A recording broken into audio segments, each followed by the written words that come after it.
I'm Gale Hurd, executive producer of The Walking Dead. And I'm Guy Ferland, and I directed this episode 6 of The Walking Dead, Season 1. Well, here we are. This was, I think, actually my first day of filming. Back at the hospital that was established in Frank's incredible pilot. We had to clean up these hallways because in Frank's version, it was post this sequence, so he had quite a bit of bullet scarring and blood stains all over the place, so we had to clean everything up. And we also had to match where that gurney was put. Yeah. Because we had established that. And we had to be very careful with Andrew's position in the bed to match, and I remember there was quite a bit of discussion on the age of the flowers, because the flowers in his room looked too fresh, and we aged them down, and still they looked so fresh. And there was a lot of discussion exactly as to how much time went by, and I think the growth of hair and on his face and all that stuff.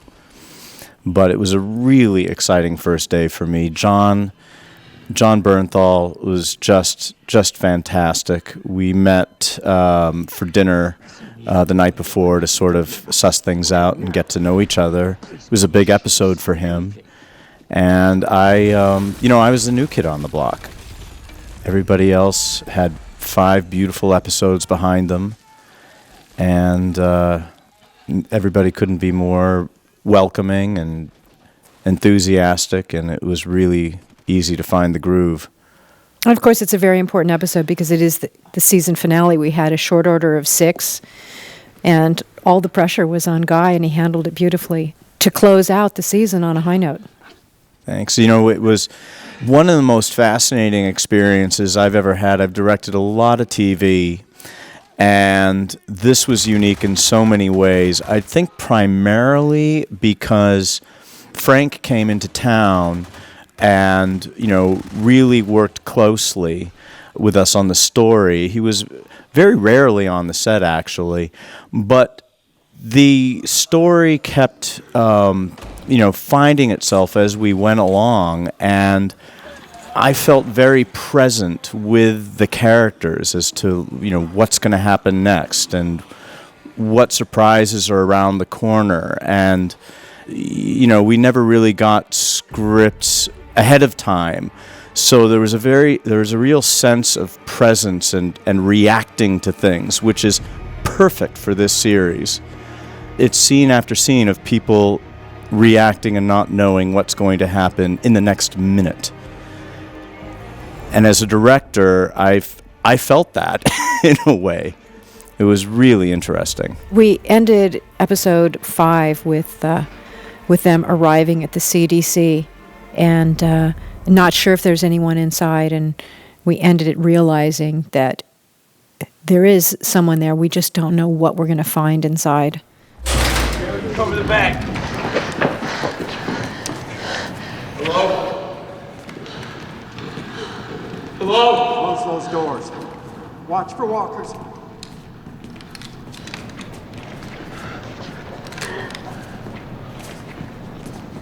Hello?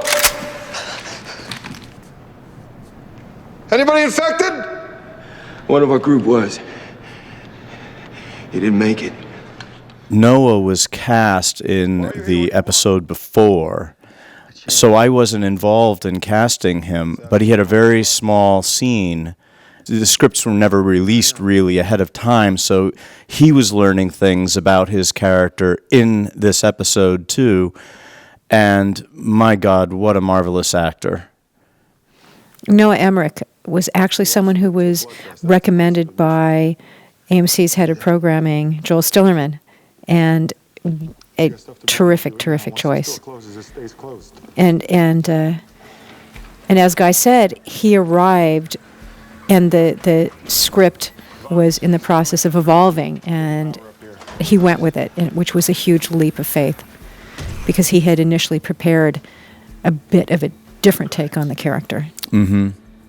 I think everybody, because everybody was so enthusiastic about the project, probably went through that phase in some form or another, whether it was behind the camera or in front. And the brilliance of the concept of the show and, Frank's take on the whole thing is that sort of overarching preconception thing doesn't really matter so much. It's finding the truth of a character and putting them in a situation which will reveal the character instead of some other preconceived idea. And that's why I think it's just so incredibly watchable.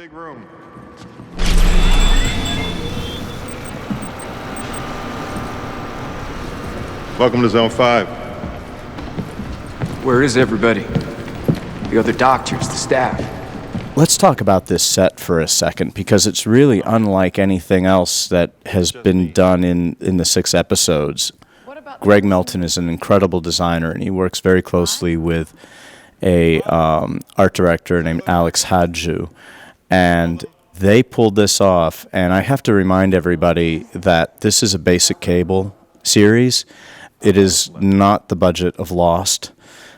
It's not the budget of what you see on Showtime or HBO.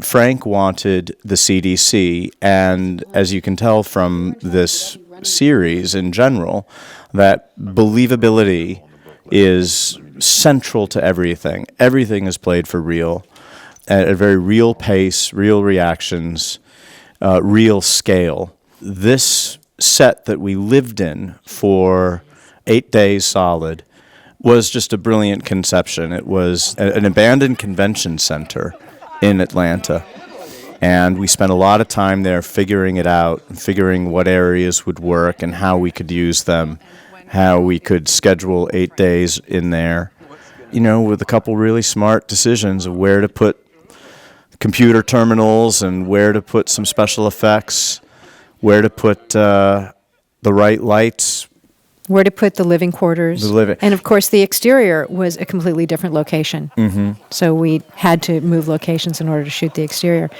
The other interesting thing is this is a moment, first really in the series, where they feel that they have found a safe haven. They'll be able to find respite here. The air conditioning is working. There's food. There's wine. There's safety. And and they can relax for a bit. They're not wondering when the zombie hordes are going to attack. And of course, that allows the characters to reveal themselves, and in both positive and negative ways. Mm-hmm. Yeah, it was. I have to say, every day when I woke up and thought about that day's work ahead of me, the first thing I asked myself was, how do I make this as riveting as I can, because I don't have zombies for about 3/4 of, at least, of the episode. I don't have zombies in the sense that they could be around any corner. So how do we remember that the drama is always about the outside and about the future, if there's any? And when things got worse, when the military cordon got overrun, the rest bolted. Every last one? No. Many couldn't face walking out the door. They opted out. There was a rash of suicides. This cast, I have to say, too, I had nothing to do with, because they were all established. Kids are marvelous. The adult actors are marvelous. They match the comic book characters in a strangely authentic, physical way. I've never really seen anything like it, where you've got many movies that are based on comic books where the mask matches, but what's underneath the mask doesn't. These people just embody Kirkman's vision in such a way that I've read many analysis of the series, and people say, oh, it's shot like a comic. It's not really. It's just so faithfully cast and conceived to carry the torch of the comic.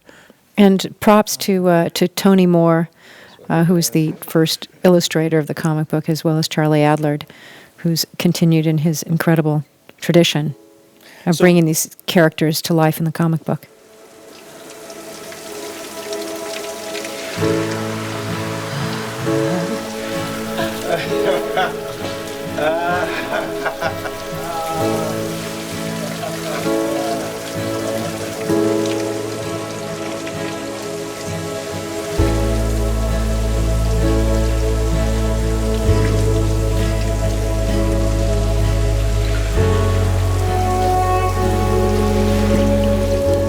So, Gale, how did you guys cast, what was the process like? It was Sharon Bialy and Sherry Thomas in Los Angeles, and Lisa Mae Fincannon and Craig Fincannon in Atlanta.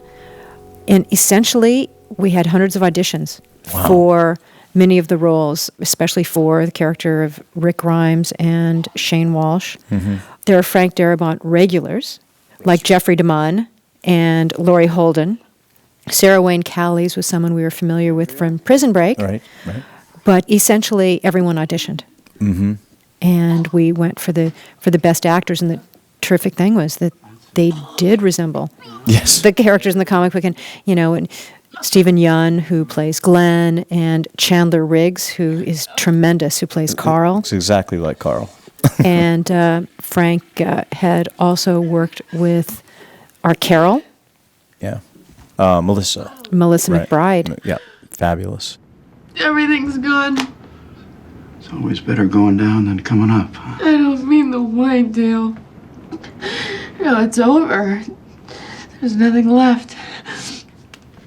Don't you see that? Oh, I see a chance to make a new start. Oh my God, Dale. Dale, didn't you see the look on Jenner's face? With these scenes too, this is not easy on the actors with some of these scenes. Laurie Holden, I think, probably had one of the toughest jobs in the series in general, because she really goes through such a crisis as a character, and Laurie really works hard to make sure it's authentic all the time. And it's one of the situations that really, shooting with 3 cameras saved us, because that little scene we just saw, I could arrange it so literally the hallway and the bathroom were all shot at the same time, and the actors could be in that space for no more than half an hour, 40 minutes, and we could get a fabulous scene and move on and not stretch it out to 3 hours. And there are characters that are in the series who don't appear in the comic book. We have Dr. Jenner, played by Noah Emmerich, who's one of them, because in the comic book, you never go to the CDC. And the great thing is, of course, Robert Kirkman said, I wish I'd done that. They were in Atlanta. It would make sense that they would try to go to ground zero for any kind of outbreak. It was really a great idea of Frank's, because, there's that logical step that the characters take, but also it's just such a great way to sort of reset things and ask some very basic questions before we move on to the next chapter. And yet we don't find the answers and we think we're going to find, because that's reality. Exactly. That's life. And I think ultimately, too, this show, excited me from the beginning, because it was so clear to me that it's not just about zombies. It's about life. This is a show about the choice of life. And every one of these actors really understood that, and the writers understood it. And thank God the network and the producers understood it, first and foremost. Everybody was really encouraging getting the best out of the actors and out of the scenes. And of course, as every script came in, our cast worried that perhaps this would be their final episode. And, some of the characters that don't appear in the comic book, like T-Dog, played by Iron E. Singleton, and Jackie, played by Gerald Sales. Unfortunately, we did have to say goodbye to someone in this episode. Yeah. Jesus, you scared me. I'm gonna tell you a few things, and you're gonna listen to me. And now is not the time. Come on, when is it ever the time?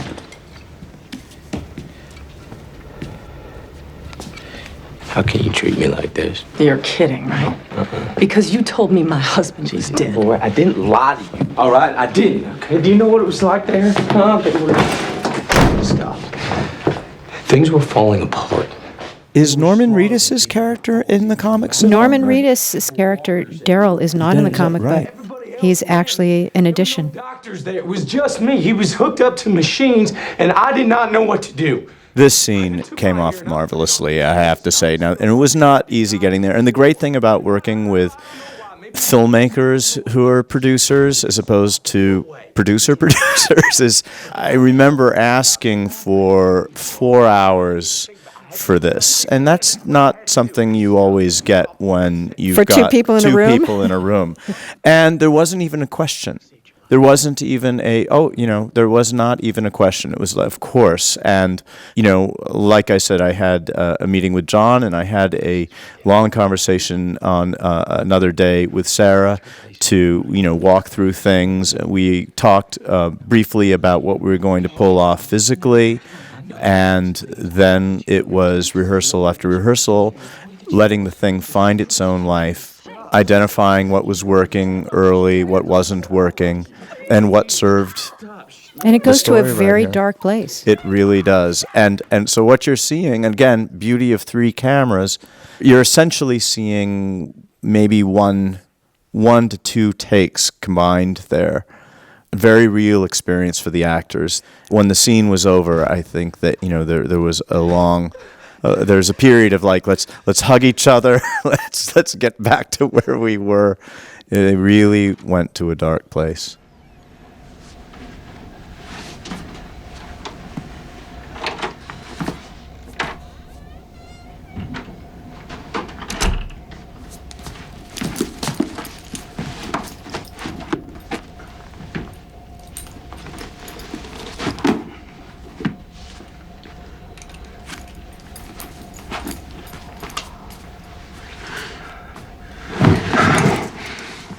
I'm so also just so amazed with Andrew Lincoln.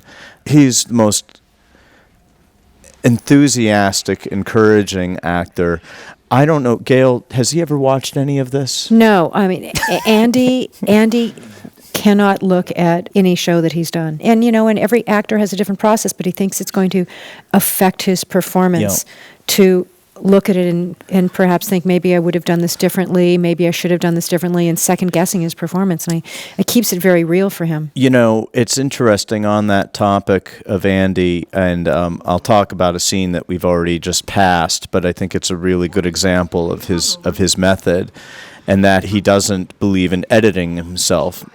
The one time in the whole shoot for me where he came up to me before a scene was the one with Edward Jenner earlier, when he shows up drunk in the big control room and wants some answers. And in the script, it said something about Rick breaks down in tears. And Andy came up to me and he said, I don't know if I can do this. I don't understand this. I've tracked the whole story. I don't get it right now. I was like, okay, well, let's just sort of rough things out. And there's something in the script that said he sits on the floor, and he couldn't really figure that out. And then just as the cameras start to roll, I said to him, Andy, you don't sit on the floor, you fall on the floor because you're tired and you're drunk. And he did that, and the tears started flowing. And that's an actor who is totally in touch with the world he is in and letting the unexpected happen without editing himself. And I was so happy for him at that time. It's quite a moment when he wonders about, has he lost hope? What happens if he, the person who needs to be the leader, loses hope, and he needs to find it again? That's right. And that's what it turned into. His character is hope. And I watched this episode again recently, and what's so beautiful about this script is so many of the principal characters really come from that place that they represent as a character. Andrea is cynicism. John Bernthal's character, Shane, is jealousy. And they're all tested in, Rick, hope, Laurie, motherhood. You can go on and on. They're very pure in this episode in terms of what they do as characters. What are those lights? It's a person's life, experiences, memories. It's everything. Somewhere in all that organic wiring, all those ripples of light, is you. The thing that makes you unique and human. Jeffrey DeMunn, too. I don't know that this is me just being artsy-fartsy, but, in the episode before, he goes on and on about the idea of a father and his watch and sons inheriting it. Now look what he does in this scene. He notices a clock. I don't even know if Frank is aware of that, but that's Frank. That's what great writing and conceiving things it leads to, these rhymes that have real solid emotional foundations. And in this scene, we see the process of, what's going on in the brain as the zombification takes over. Record the process. Vi, scan forward to the first event. Scanning to first event.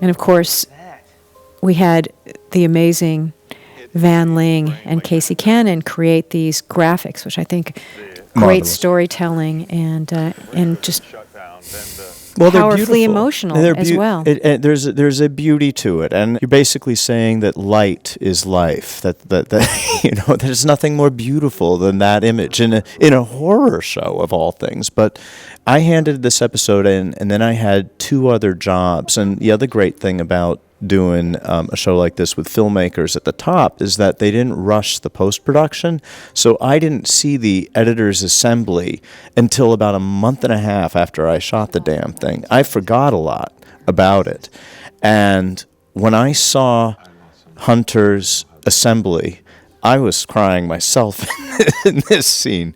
The music that you're hearing right now is the music that Hunter chose, and it just was this beautiful lyrical essay on what it is to be alive. And love and loss. And love and loss, exactly. And also the pain of being in Jenner's position where the actual volunteer here, his wife, who possibly could have found a cure, was the one. Is the one who, we're going to watch go through the process and then ultimately have to be killed, and he's the one who has to do it. I mean, it's opera. it's truly. Frank's an opera lover too, by the way. You tell me. It's nothing like before. Most of that brain is dark. Dark, lifeless, dead. The frontal lobes, the neocortex, the human part, that doesn't come back. The you part. Just a shell driven by mindless instinct. God, what was that? He shot his patient in the head. I think one of the things that scared me most in the whole process of filming and editing this show is when I handed in my cut, I was very, very nervous, because usually I hand in my cuts and they're anywhere between 1 to 4 minutes long, which is what you want to do so the producers can play around with it themselves and there's some room. My cut on this show was 11 minutes long, and I told Frank this up front. I said, I don't want you to hate me, but I don't see it as my job to take things out, and everything here works. And it is true. Hunter and I watched it over and over again. And Gale, you don't know this, but when I handed it in, I scoured the internet to find episodes of Mad Men that might be the same, so I could make the argument in case I spent a day and I was so mad I couldn't find it. But thank God they managed to get it down to broadcast time. And props to Hunter. Yeah. Hunter Vi, who won an Ace Eddie Award from the American Cinema Editors for Frank's pilot episode, who also edited this. And our sound team also won a Golden Reel Award from the Motion Picture Sound Editors for Michelle McLaren's episode for our second episode. Definitely deserved. And this show is shot on film. It's shot on Super 16 film by the brilliant David Boyd. And I have to say, it took me getting used to 3 cameras. I've shot 3 cameras before, but never from beginning to end of a series. And it's very, very challenging because sometimes when there are 3 different cameras rolling on different things, you've got this, you feel this urge, okay, we've got it, let's move on. But I'm the kind of director who's like, I don't want to move on until I'm really sure I got what I need. And also I was putting the pressure on myself that, I know that in post-production, Frank Darabont's going to be going over every little thing, and if he doesn't have something he's looking for, I'm in trouble. So I really wanted to make sure we got what we had. It took a couple days for me to get used to the 3 cameras, use them judiciously, use them with strategy. And this episode too is a little bit different than the others in terms of its locations and spaces like this. I just want to say this is my homage to Gale and Hurd, this sequence here. I feel she's probably going to say you're crazy, but this looks like a Gale and Hurd movie to me. You mean Aliens? Aliens and Terminator and this Thank you. This location, which was just a little cellar actually. We had to figure out ways to make it look bigger. But and for those of us who are claustrophobic, it was a very difficult location. Yeah, it really was a cellar, way down deep in the ground. It can't be doubted, just that one.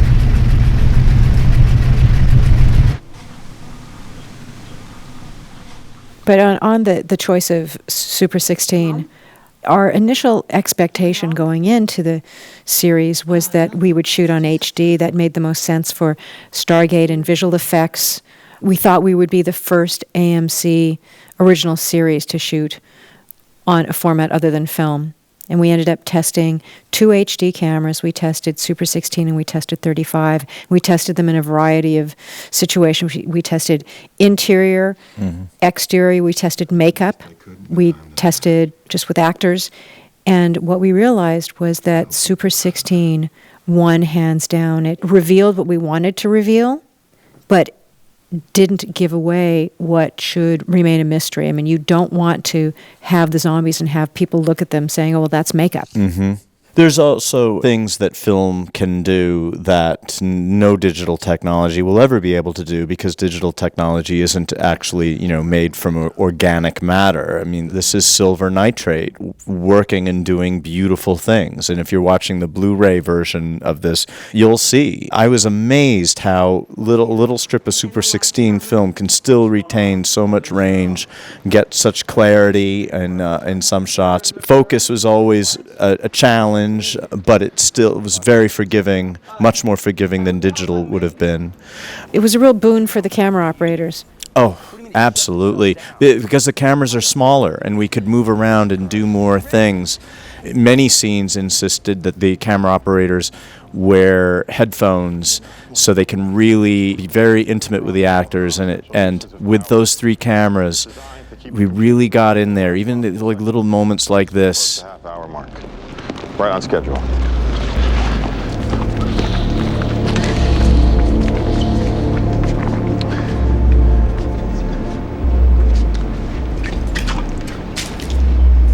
It was the French.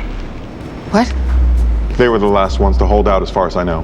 While our people were bolting out the doors and committing suicide in the hallways, they stayed in the labs till the end. They thought they were close to a solution. What happened? Same thing that's happening here. A power grid. This sequence is all about the future. Is it a future that you give up on any hope, or is it a future that you try as you might to survive? And clearly, Jenner has decided that it's simply not worth it, that the humane thing to do is to give up and to die painlessly. 30 minutes to decontamination. Doc, what's going on here, Doc? Everybody, y'all heard Ray, get your stuff and let's go. Go now, go. Let's go. Don't forget those guns. This door was a big problem because we literally started the episode not knowing what the third act was going to be exactly. We had a rough idea. And this door sort of came into the equation after we had already filmed a lot in the room. and we didn't build a hallway and door system that made sense for a door to come down from on top. Well, we couldn't afford it either. And we couldn't afford it. But this was like the perfect thing. I just, I showed up on the set in the morning, and the production team was all standing around this hallway scratching their heads because they trying to figure this out. And I got on the phone with Frank, and I told him the problem and all that. And without missing a beat, he's like, what if the door closed from below? And I was like, that not only is that so cool and solves our problem, but it actually makes sense. If you're going to have a door that keeps people from coming in and out, you don't want them to be able to roll under it as it's closing. So that's what we went with. Literally that day we came up with the idea.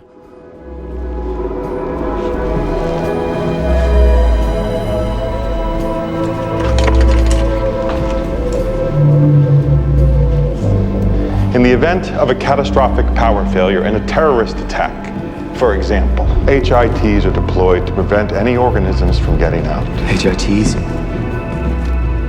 This is also interesting that that Jenner really does believe he's doing the benevolent thing by locking them in and incinerating them along with him.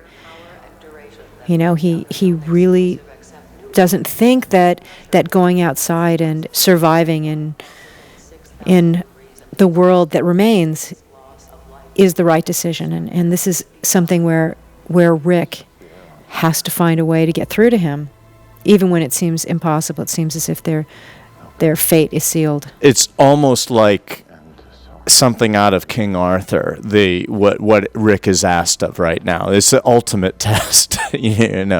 Cross this bridge and you can live. And how to convince Jenner to give them a chance is what a wonderful predicament for the end of the season.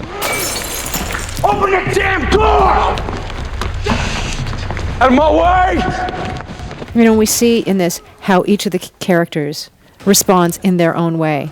And we also see how people are making choices of what they want to do. Yeah. Whether the right thing is to give up. What is there to live for? Who is there to live for? And everyone has to look deep inside themselves. It's sort of their Joseph Conrad moment. Yeah, no, absolutely. That's exactly it. Another sequence that I had the time to direct, quite frankly. I mean, we did not whip this off, and every actor, it amazed me how every actor gave their all, even when the camera wasn't on their side of the scene.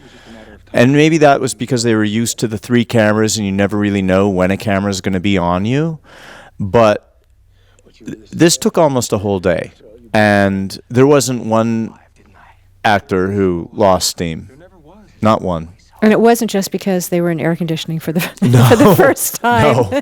I'm just glad no one got deathly sick, because it was 100 degrees outside and freezing in this building, and you go in and out of that enough times during the day, you're a goner.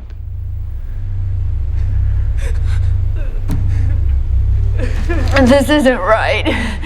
You can't just keep us here. One tiny moment, a millisecond, no pain. My daughter doesn't deserve to die like this. Everything, too, that we shot, even though we took time out, there's really no scenes that were dropped. Everything we shot is pretty much there. Everything we designed is pretty much there. Open that door. I'm gonna blow your head off. Do you hear me? Brother, this special effect coming up, which looks really fancy, well, everything you see is what we paid for, so we could afford it. There was a lot of discussion, just 2 monitors, that spark effect, that was it. That's all we had. The special effects gentleman, Daryl Pritchett. He's done quite a bit of work with Frank, hasn't he? Yes, he's a Frank regular. Frank also brought with him many of his feature talent behind the camera, so the mood on the set just was of the highest caliber. It didn't feel like we were, anybody was phoning it in or doing just another TV series.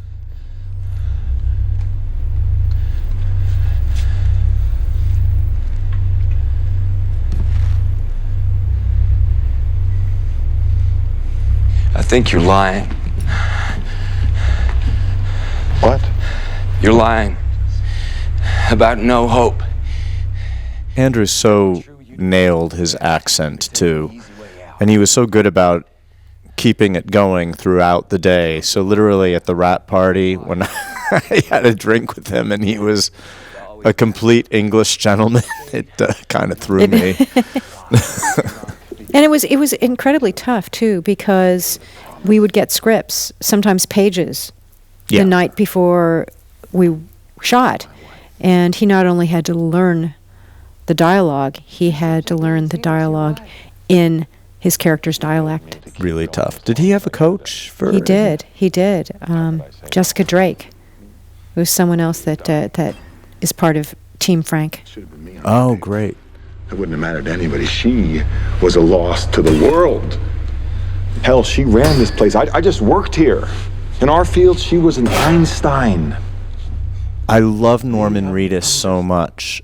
There's large sections of the scripts where he doesn't talk, but he's in scene, so he's always asking, well, what am I doing? What can I do? What's cool? What can I do? And we had a lot of talk about it during this scene, and we arrived at axing the door while this is going on, and I'm so proud of that because it sounds like a clock. It stops and then it starts again, and it just adds tension to this chapter of this same scene we're talking about. We actually did a take where the door opened and he went, I did it! But it was just a little too much. Too much, I think. But it was good to try. Come on! Let's go! Come on, let's go! Okay, stay right by me. Move it! Come on, let's go! Get out of here, Sophia. There's your chance. Take it. Grateful. The day will come when you won't be.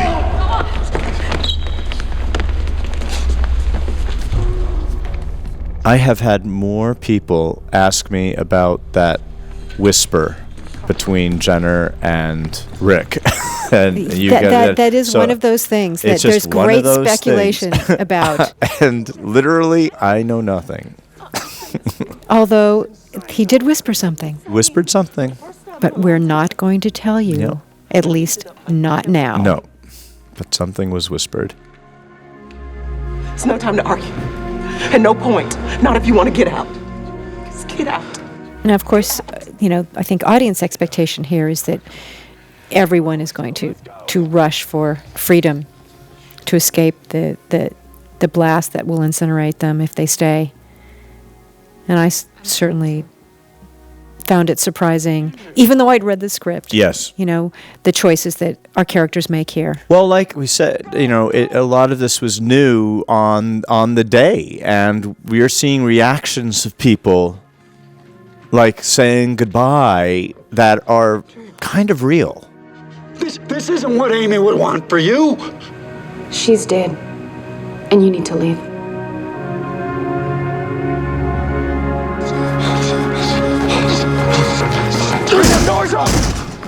The other thing about shooting film, and Gale probably knows the answer to this much more than I would, but I think that sequence that we just did, I believe we filmed that. We started in the morning and we finished probably a couple hours after lunch. It was a good 8 hours to film that scene. And I remember the line producer coming up to me that evening going, you shot 18,000 feet of film before lunch. And I'd never done anything like that my whole life. And he was such a good sport about it because he knew the scene. But I don't think we could have got that scene any other way. We also had to cover all of the characters, and you had to cover them with multiple cameras. It's such a significant scene. Yeah, I know that's expensive on its own, but not every day was like that. Shooting film was relatively competitive with Yes. Yeah. I would say too that because we could make our days, that you shoot faster on film, that there's that consideration that sometimes you don't want to do 8, 13, or 14-hour days. That gets expensive.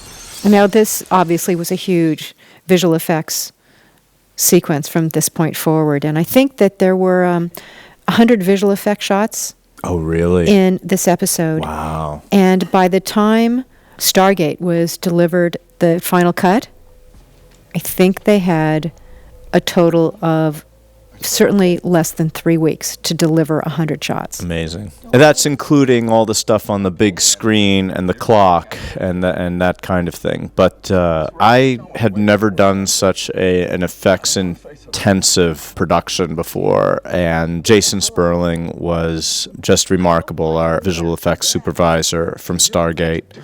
Because his answer was always yes. His answer was not to limit you as a director. No.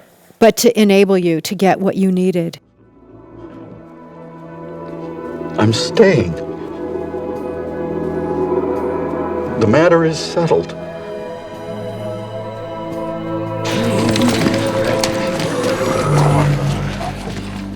This is very exciting for me because my daughter and her friend, that was Nikki Dursey, who just took it, and that's my daughter, Lolita De Palma. I don't know what that says about me as a mother, that my daughter. She was great, and I had assumed that this is the sort of thing that she'd done all the time, given all the movies that Gale's done, and she was just the coolest kid, and got in the makeup and died with real authority. And multiple times for multiple takes. And then got out of makeup and was like, that's it. Okay. She's just great.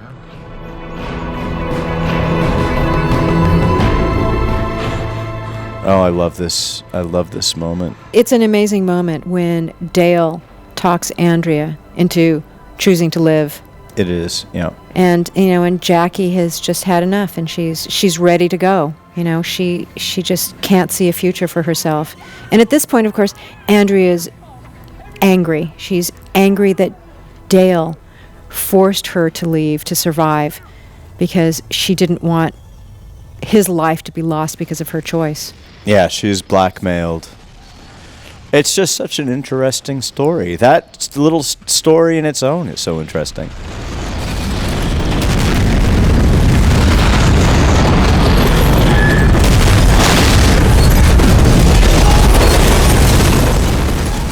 They just did a marvelous job. I mean, we spent a lot of time, talking about angles and shooting what we could on the location, but we still had to keep our green screen shots down to a certain number. A really limited number. And it was just a lot of talk. But I have to say, I never felt like my hands were tied ever. It was just like, this is what we need. Strong producers, it's like, okay, this is what we'll get. And if you don't abuse that and just say, like, I want to see everything, that's a different, we couldn't see everything. We could only see two directions here. The sun was going down. The day is only so long. Literally, after we got these shots, the sun went down. In fact, there was one shot I missed. That shot there, which Frank created. In post. Brilliantly. The shot of Dale was created in post because we did not have time to get there. Just genius how that was put together. It was composited.